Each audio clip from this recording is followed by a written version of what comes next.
What do you get when you bring together 8 passionate young people and give them a mission to spark real conversation across Europe? Well, you get Europe on Track.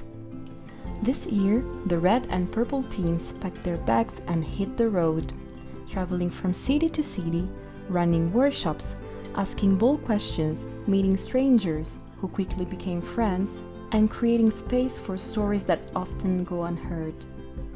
They listened, they learned, and they left behind conversations that kept growing long after they moved on. Meanwhile, the blue team was tuning in from behind the mic, crafting a podcast that connected voices across borders and perspectives. Different paths, we know, but the same mission, to talk about intersectionality. It's a big word, yeah, but it's really all about the little things.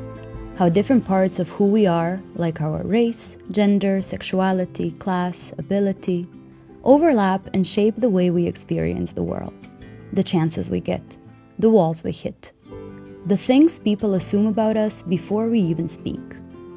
We learned that you can't really put people in boxes, and honestly, you shouldn't want to, because every person is made of 1,000 stories, 1,000 contradictions, 1,000 shifting pieces. And when you take the time to really listen, you start to see the magic in all that complexity.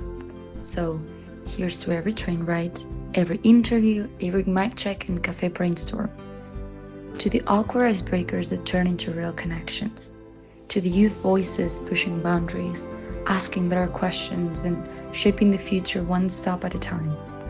We're not just on track. We're learning how to move through the world and how to make it a better place for everyone.